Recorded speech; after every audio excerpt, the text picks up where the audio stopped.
Hello and welcome to the Sexient Being Sessions. Today we're here to talk about bondage. We're going to go through what bondage is, some safety protocols, different things you can use in bondage, and just some other good techniques to use in that type of play space with another person. And then we're going to talk about ways we can actually use bondage as a type of healing space or vortex or container for your time with a partner so you can have more fulfilling and amazing relationships. I'm Alix Pruett, a certified sex, love, and relationship coach with a BDSM and kink focus. I work with men, women, and couples plus who want to transform their old patterns of pain and beliefs so they can create thriving relationships that are deeply connected, playful, and fulfilling within themselves and with others. All right, so bondage is a fun way to be engaged with a partner. There can also be some forms of self bondage, but I really want to give some advice against exploring these spaces too thoroughly on your own, especially as any sort of beginner, just because there can be more safety risks involved. You're definitely going to want to have more experience if you're trying to do self bondage with, let's say, having rope on you or having any sort of binds, making sure that you have ways that you can safely get out of any of those bindings on your own. So we're not going to go too heavily into that. Just know that it is something that exists in the world. If you want to explore it, it's not completely off the table. And you're going to want to take more safety precautions and have more experience with that in a partnered setting to begin with. So, bondage is pretty much any type of restraint that is applied. And this can be in sexy encounters with a partner or just BDSM or kink focused scenes that do not involve sex. I always like to clarify that those spaces do not have to involve sex, even though a lot of the time they are seen as containing that in that environment. Um, you can use rope, as I briefly mentioned before. There are cuffs. Um, People will use belts or ties, pretty much anything that you can physically tie and restrain another person with can be utilized in bondage. Again, one of the biggest things that we're always going to come back to on very first basis is safety. So, if you're doing anything with ties, we're gonna go with things that were not specifically made for tying the human body. But so rope. I think I've even seen electrical cords used. I don't recommend having them charged unless you make sure that they are completely um, free of cracks, so the person doesn't potentially get electrocuted. But to each their own for the ways they want to play. um, but again, ties, I've seen like silk handkerchiefs, things along these lines. Um, have around some sort of like medical shears. You can get these fairly cheap. I believe they have them on Amazon for like $10 or less. Keep in mind, if you use these one time, they're gone. They're garbage. Now you need to replace them. There are other types of medical shears that are designed to be able to be utilized multiple times. Those are going to run you more, and that's okay. Just always make sure you have something. Now, I do want to forewarn against using like a pocket knife as your safety gear or even a standard pair of scissors because these weren't necessarily made to be put up against human skin and then safely cut away whatever is there. Uh, Medical shears were, and I think they may go by another term, but if you search like EMT shears, things along those lines, you are going to find them fairly easily and rather cheap. Again, these are just made so that you can cut material, clothing, rope off of a person and not potentially end up stabbing them with whatever the tool is. So you want to have something so you can remove this in case there is any sort of emergency situation. Now, what can some sort of emergency situations look like? Well, you have obviously, let's say you're in a play space and there is a fire, an earthquake, some form of natural disaster that occurs, and the person needs to get out of their restraints quickly. That definitely counts as an emergency. There will be times where, unbeknownst to the person being tied, their nervous system may have an adverse reaction to being tied. So maybe their uh, primal system kicks into high drive and they start freaking out and want to get out of whatever this binding is that is on them, and very quickly. You now potentially have a person who is in a fight mode or a flight mode in their nervous system wanting to get away. And in that, they're not necessarily going to be able to stay calm and still for you to use a normal pair of scissors or a pocket knife to cut something off. That's again where the medical shears come in super handy. You're not going to end up stabbing into the person, um, because they don't necessarily have a great deal of control over their actions. And also continuing to tell them just calm down, things like that, if they are having this very visceral response to being tied or being bound in some way, may not work. It's not always that easy to get somebody to come back to a very regulated space. And the longer those bindings stay on them, especially if the bindings are what triggered the reaction in their system, the less likely, like, the more their nervous system will react, and it's going to be more and more difficult to work with them to be able to get them out safely. Um, and again, as I mentioned before, the person who is being bound may not realize that they are going to have these things come up in their nervous system. And that is where, as a top or the person applying any sort of binding, bondage, cuffs, whatever it may be, as far as restraints, like, the other person who is getting bound is responsible to communicate with you if something does not feel okay, something needs to be adjusted. And if they seem to slip into this other sort of, we'll call it a state of consciousness, because it is a different mentality where they are in a very primal response to fear or harm or anything like that, they may not know, and you may need to gauge in your own system what you're ready to call as an endpoint to a scene as well. So, again, just things to keep in mind. Doesn't mean it will happen, but the more prepared you can be within your own nervous system, taking into account, okay, these things could happen. If they did happen, what would I do in that situation? Like, having a plan of attack in case something comes up is always a much better idea than trying to go with it on a whim, right? That's, if you're just going with it on a whim and you don't have the tools you need, or you don't have um, a sort of plan of action in place, things can go very wrong very quickly. And that doesn't not just apply to the realm of BDSM. That's why, like, in schools, at least in Southern California, and I believe now in Oregon and Washington, they have earthquake drills, they have fire drills, so that people can start to learn the patterns of what they would need to do if these situations arose. Um, let's see, what else? So we talked a little bit about different materials you can use, making sure that there's safety shears, why the safety shears are important, a few different scenarios of different types of emergency situations.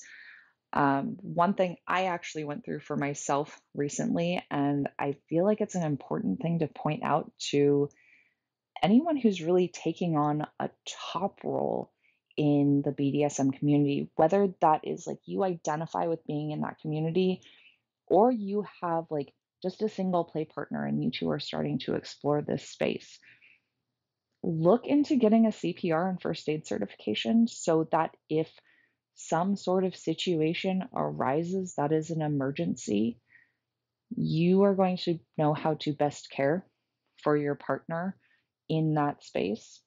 I personally went through my own CPR and first aid certification recently, and it was a very good reminder of why that sort of information and that little bit of knowledge base can be immensely helpful in a wide variety of situations, because it doesn't matter for age and stuff as far as going into asphyxiation or a cardiac arrest experience. I'm going to say with bondage in particular, you can end up pressing on nerves, end up inadvertently restricting the flow of breath into the body, restricting blood flow more than you wanted to, and potentially causing releases of blood clots, other sorts of things.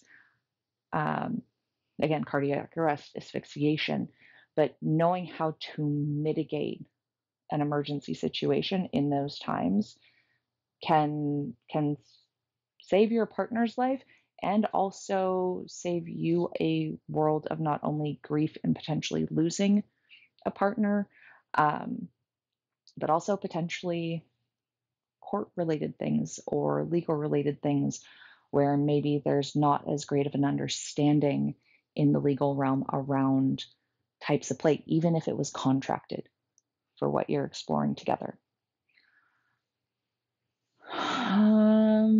Sorry, there's lots of ums today. Just bear with me. What else did I want to touch on?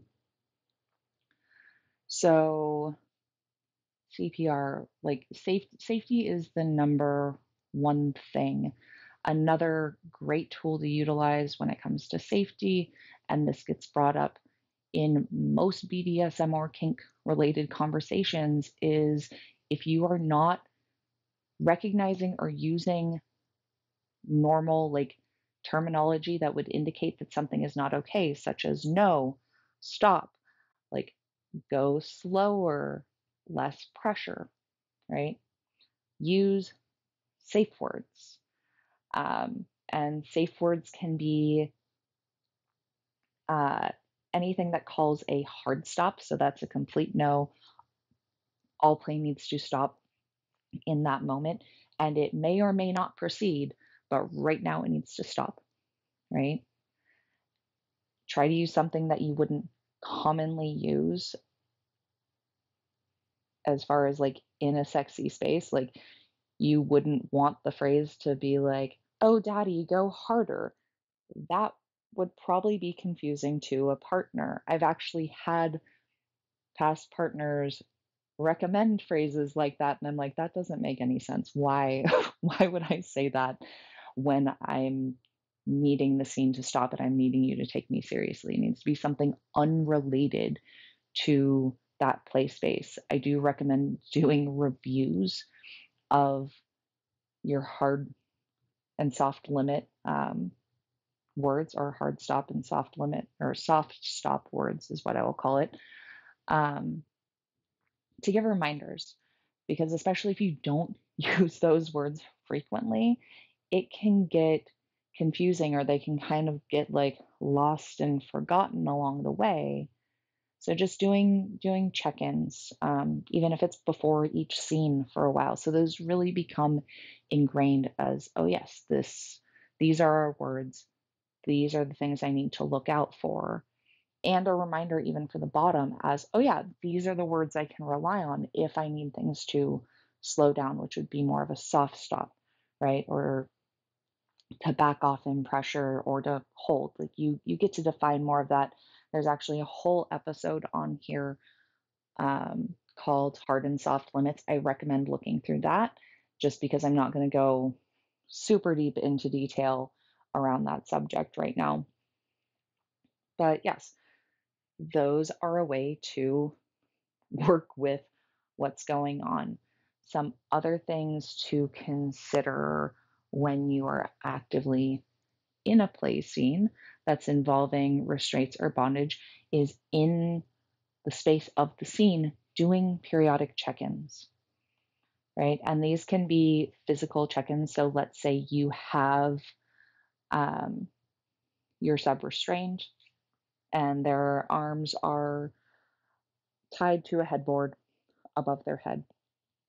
Check in, like you can do a physical check in to me would be doing sensation on their palms or on the area that would be furthest away from their main torso or their abdomen that's like on the other side of a tie. So, in that, what you're checking is for sensation. So, if they happen to have gone numb in that extremity, with this being that the arms are tied, then that is a hey, something needs to shift, something's not right. More than likely, you are pinching down on a nerve or potentially restricting blood flow to the area. The other sorts of things you would want to look for would be that the extremities are incredibly cold. Now, sometimes people just tend to have colder extremities in general. Also, if the space you're playing in is particularly cold, this sensory cue may not be the best one to rely on. And always verbally checking in if your sub is able to speak is going to be incredibly helpful because then you're not just going off of body cues, you're also going off of the words that they're telling you. Um, Looking for any discoloration from what their normal would be for skin, right? So I am personally a redhead. I have some pink tones in my skin. Let's say my hands, again, were restrained, and my partner noticed that they got very pale in color, um, kind of that like ghostly white effect, or even a blue tinting to them can start to indicate like there's too much restriction of blood flow. There's something going on here because if that part of my body has gone numb, I may not recognize it at all that it is numb. There are a few things you can do on the sub side as far as physical check ins. I personally do this really regularly, regardless of the type of scene I am in. And it's where I will wiggle my fingers or toes and kind of just check in with my own body. I started learning this through doing rope suspensions just to make sure like I could still feel all the things as far as my extremities went. Um, and if anything did feel off, that I could then communicate that to the top that, like, even though I hadn't felt pain in association, there's numbness or lack of sensation or whatever's going on in that area. Because, especially if it's rope and it's suspension, things like that, like, they're going to have a better understanding based on what they're also visually seeing to gauge how things need to adjust and shift so we don't cause long term damage. Like, to me, none of these spaces are about causing long term damage to the body. It's about getting to engage in spaces that push our edge, feel a little bit like naughty or taboo, um, create different awareness of our senses and experience of our senses.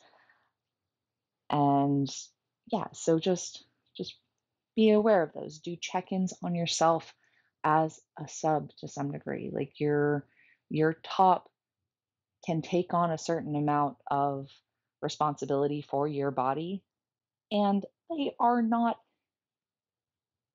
you in your body. They don't have your perception of what is going on. So they may see everything as being just fine and dandy, but you really have something bigger going on in the works. Please communicate that. Please check in with your subs. If your sub is unresponsive altogether, probably a good idea to call a hard stop on your end as the top, check in, make sure they're conscious. Again, this is where like CPR classes and first aid classes are going to be handy because you're going to know how to mitigate and do those sorts of check ins to gauge what level of an emergency it actually is, or if it's an emergency at all. Maybe your sub was so relaxed they fell asleep, right? But in that, respectively, they should wake up fairly easy if you start doing a check in with them. I don't know how many people are aware of this, but I think it is incredibly important to understand that when you are playing in BDSM spaces, and especially for the bottom, but it applies to the top as well, you end up going into altered states of consciousness. And what do I mean by an altered state of consciousness? An altered state of consciousness is any state of consciousness that falls outside of your normal living perception of life.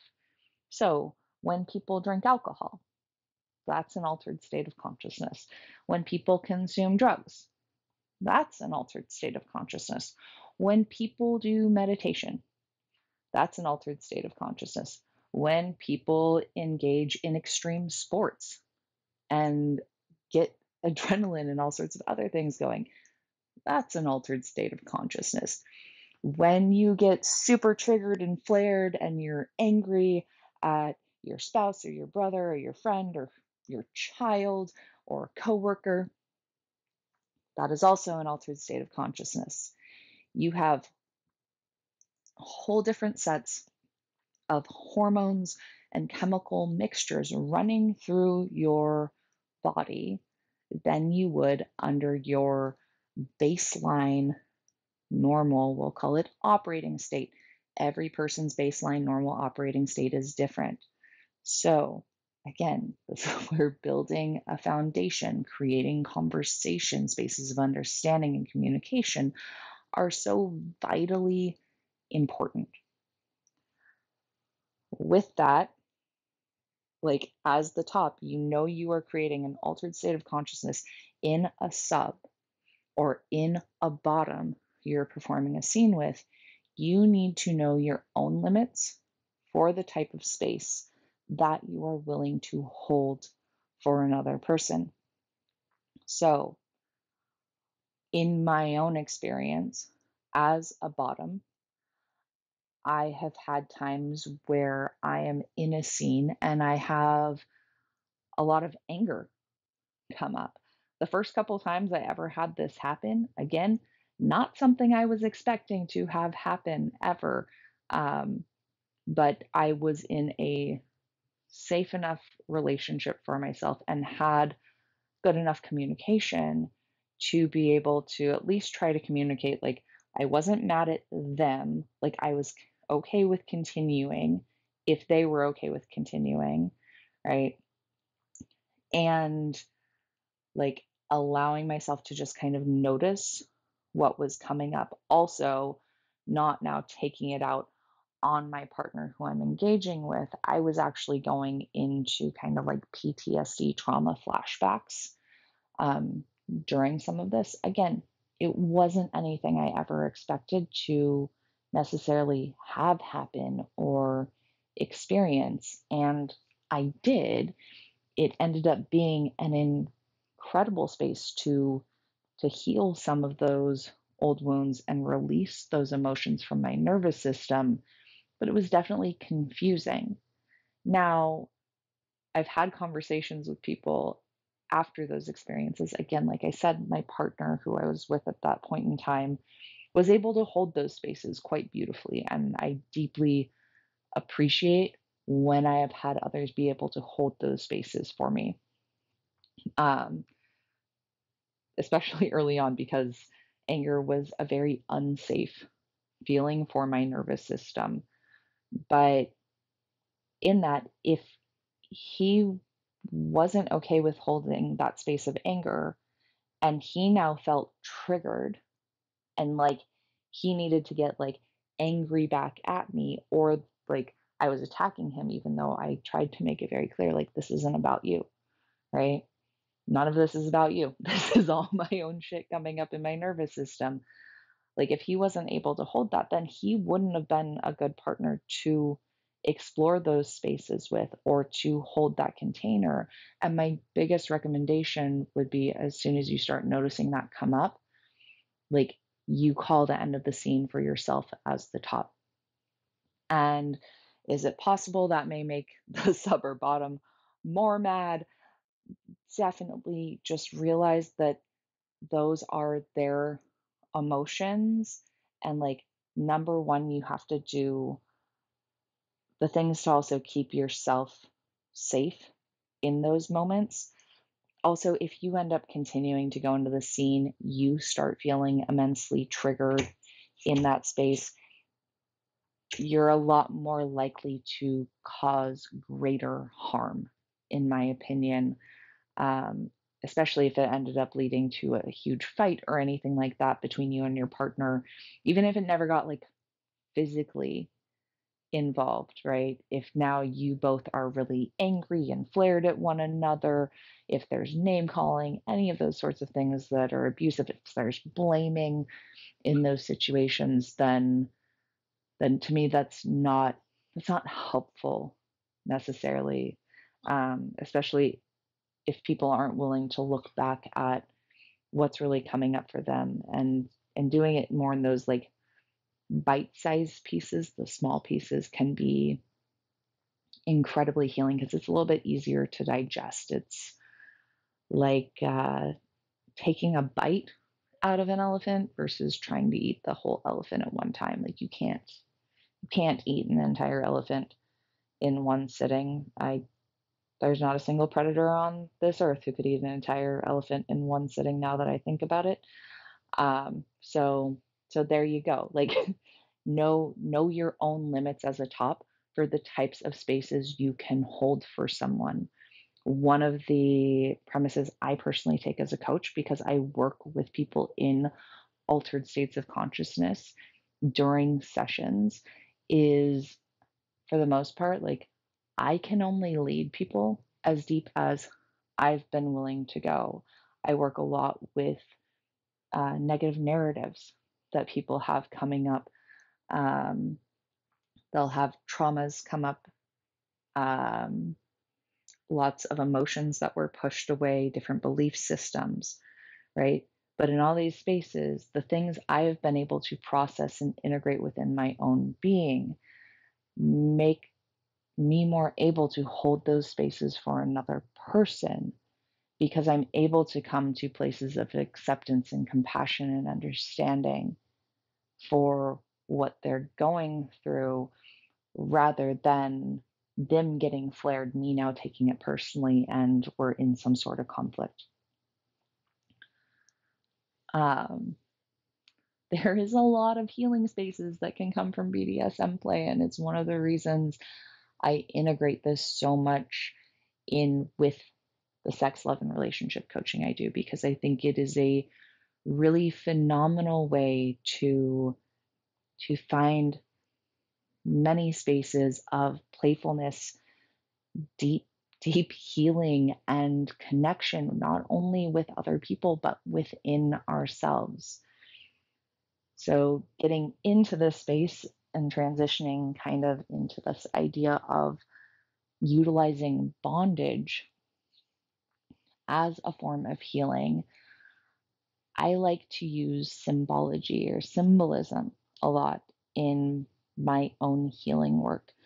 And to me, the way that bondage plays into this a lot, and there can be many different ways, is the bondage we end up tending to put ourselves in over time, right? And the way I look at this, it can be those, again, negative narratives we have about ourselves, all those things that say, like, you can't or you shouldn't,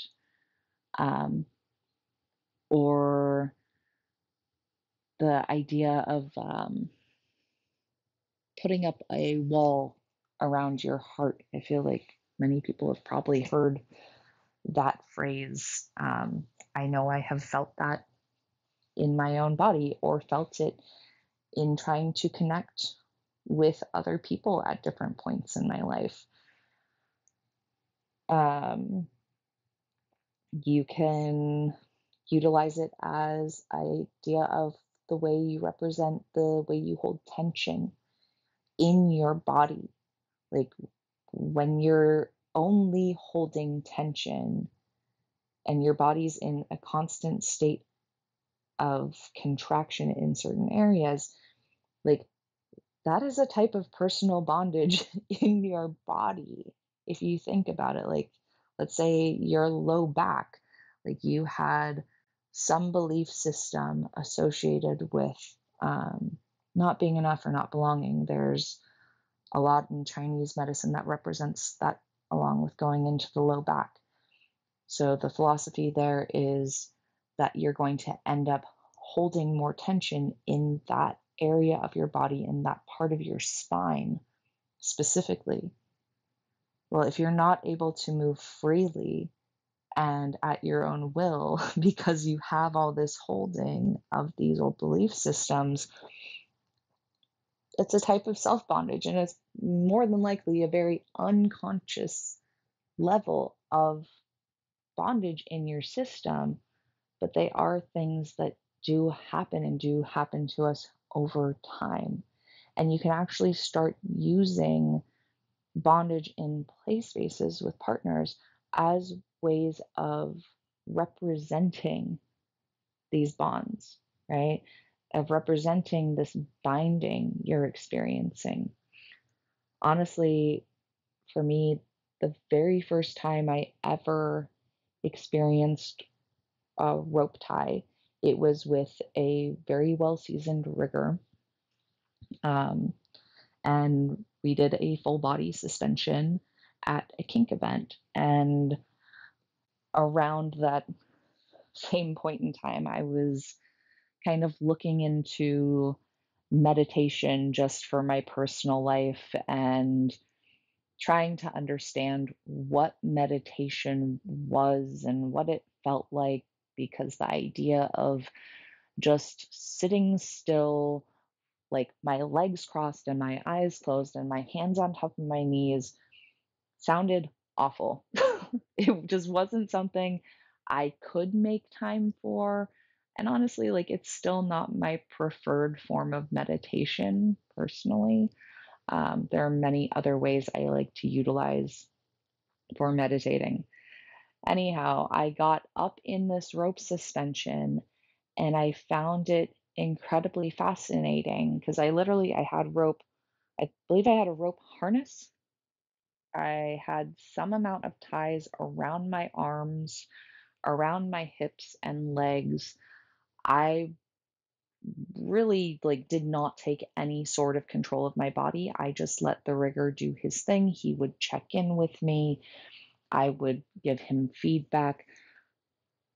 But in that, like there was just this stillness in my system. And I realized at that point what meditation was. It was this space for me of being completely present in the moment, not being depressed and thinking about the past, not being anxious and worrying about the future, right? I was just here in this moment now having this experience. And I was completely present in my body, which seemed really fascinating to me because I was literally bound from the outside. It was like for the rest of me that was under all the ropes, it was able to let go in that space. Um, and it led me down an interesting path of getting really curious about rope and exploring those spaces. I also explored some self tying, but as I found, I really don't like having any control over that. And I would really prefer that somebody else was applying those ties. It just drops me into a different state of consciousness when it's somebody else applying it versus me.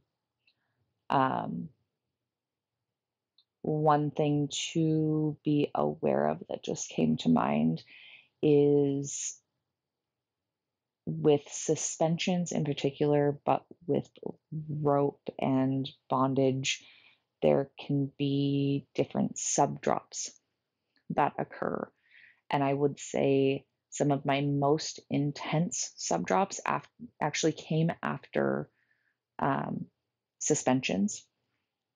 And I ended up realizing that one of my preferred states as I am coming out of a rope scene is for untying myself, because it kind of helps bring me out of the floaty subspace that I was in and grounds me back into my body in a different way.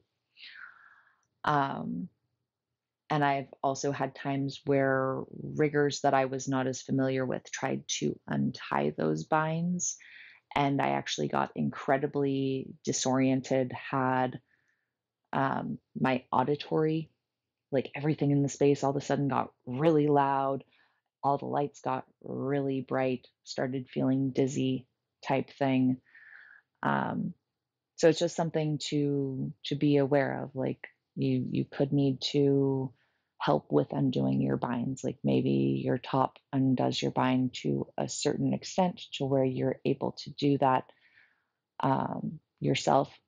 I would really recommend doing that if you can maintain a calm state. If you are in a frantic or panicked state, you are much more likely to end up hurting yourself if you're trying to get out of your own bindings. One other thing that I did forget to touch on earlier, which I really wanted to, if you are in a partnered scene and you are applying a rope or any sort of binds where your partner cannot very easily get out of those binds, you do not leave the space that your partner is in. Like, you do not go to the other room. You are in the space so you can visually keep eyes on them and how they are doing rather than leaving them for any amount of time. And this is 100% safety concerns. Also, there can be things with, again, a person's nervous system going into stress responses, panic states, fear states, not only being physically bound, but also when the person leaves the room. So please keep that in mind. Again, you are dealing with altered states of consciousness in another person, and that can include that, like, they don't have a great concept on time. Time dilation is something that happens in altered states of consciousness where 5 minutes either feels like 5 seconds or 5 hours, right? It may not always be that drastic, and it's something to keep in mind. Um, what sort of other healing spaces? I did have one point in time coming back to the symbolism where I was actually working with a coach. I had a rope tie coming up in the future, and I think at that point in time, we were very specifically working around certain ties and binds I felt with being in relationships with other people. Um, and her recommendation had been to bring intention to when I was untying the ropes for myself. As I said before, I would communicate with the rigger. I would untie my bindings most of the time myself. And again, the recommendation is just as I untied each of those knots or each of those like hitches and half hitches, because a lot of riggers aren't specifically using knots, um, to bring a focused intention of that representing a release within my body, a release within my nervous system. Um, and that was incredibly helpful. I, in general, recommend bring intention to most of the things you're doing, or at least conscious intention. So much of the time we end up having an intention, but we didn't consciously create it. And like we will create something, and something that usually a very subconscious part of our nervous system wants to be experiencing. But when we do that on a conscious level, it's kind of fascinating to see how much those things will start manifesting and just becoming present in our lives versus if we're kind of like running on autopilot and letting our like behind the scenes selves run the show inadvertently. So again, just something to keep in mind. That was also an immensely healing space and just a great reminder in general about bringing intention to the things that I was doing in receiving rope. Because there have been points in time when it comes to rope or my own healing spaces or sexual play where I don't have that focus. And to me, that's important to have. And again, still, right now, it's a nice reminder for my system to start bringing more conscious awareness to those spaces. And what do I mean by conscious awareness? So, conscious awareness being one, figuring out like what it is I do want and setting an intention to move towards that. That doesn't mean that I have to make it happen. It just means that like I do have the thing I want. And that's like it's a goal point, but it's not necessarily something I'm forcing to make happen. Um, a lot of the time when we have those goal points, or it's our subconscious creating those spaces for us, we will tend to focus on all the things we don't want to experience rather than what it is we do want to have or we do want to experience. And when our focus is on, well, I don't want to experience heartbreak again, or I don't want to experience somebody lying, or I don't want to experience being cheated on. Ironically, those are the partners we'll tend to attract, or the people we'll tend to attract in our life because our nervous system doesn't hear the don't want or like don't, right? It just hears cheaters, it hears liars, like, and you'll end up like unconsciously looking for those things and finding those things attractive because it's where your focus is. Again, this is usually on a very subconscious level, but it can come down to things as simple as recognizing like that internal dialogue of how you're talking about the world around you and what you want to have in the world around you. That internal dialogue also creates a lot of internal bondage and binding and restraint of ourself. Um, it's again to mention the like, it's the things that tell you you can't or you shouldn't. I used to have an internal dialogue, and I still have it. I just view it in a very different way now. Where, like, let's say I'd get an invitation to go to an event, and this little voice in my head would pop up and go, I can't. And for the longest time, I just believed it. And I never questioned it. And at some point, I started recognizing that little voice popping up going, I can't. And rather than just mimicking and saying the exact same thing it just said, I would internally question, well, why can't I? And it would give me this whole list of reasons. But the thing was, I didn't actually know if I could or couldn't, even based off the reasons it was giving me. Sometimes it would come down to money. I recognized that narrative when my son was fairly young. So sometimes it would come down to like, well, you don't have childcare. You can't. You don't have childcare. Well, I didn't know if I could have childcare for that day or not. I hadn't asked, right? Um, if I was only supplying it myself, then yes, I never have childcare available besides just me, and so I can never go do the things just for me.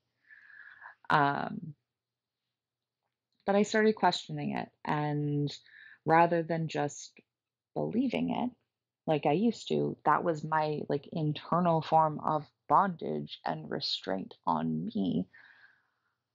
I would now get a hold of my mom or get a hold of a friend or a family member and be like, "Hey, like I have this event I want to go to. Could you hang out with my child on this day? Does that work for you?" And oddly enough, I want to say 90% of the time it was a yes that they could. So that I can't was not really valid in those instances. But for some reason a part of me believed like I couldn't, right? That I can't do that. I can't take that space. I can't make that space. I can't do those things for myself. And it's an internal bondage. It was a way of keeping myself small, keeping myself limited to what I was able to do, able to experience, and who I was able to be in the world.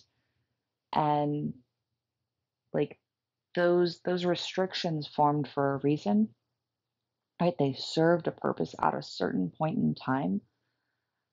But this was my chance to get to start pushing back against them, untying those knots, releasing the restraints, releasing the binds I had created on myself because they weren't serving me anymore and they weren't serving the person that I now wanted to be or the person I was evolving into. So, again, you can use that symbolism from very real, like intimate play with a partner in using bondage and using restraints and using different ties to kind of bring it around more to this deeper connection within yourself to a partner, to the universe. Like it can go on so many different levels and really use that to create these immense healing spaces. And I mentioned before that I'm a coach a couple different times, and those are the kinds of spaces I help clients move through because, at least in my knowledge of the world, it wasn't something that existed before, right? Most of the things that I had created these restraints and these bindings to for myself were actually stemmed like as quite a young child in my experience. And so while like as that experience or those sensations, those emotions would come back around again, like I would recognize them and be like, oh, this feels familiar. I haven't felt this in a really long time. What is this? Um, I didn't know how to do that in a way with intention. And the coaching gave me this massive variety of tools and an awareness of actually what I was working with, what I was playing with in my own being to be able to start releasing those binds, untying those knots, creating intentional knots in certain areas, um, so that I could move forward and again move towards what I was wanting to create with intention on a conscious level rather from a place of doing that unintentionally, right? Or on a subconscious level. I think that's about all I have for today. I'm curious, and comment below, what are your biggest takeaways?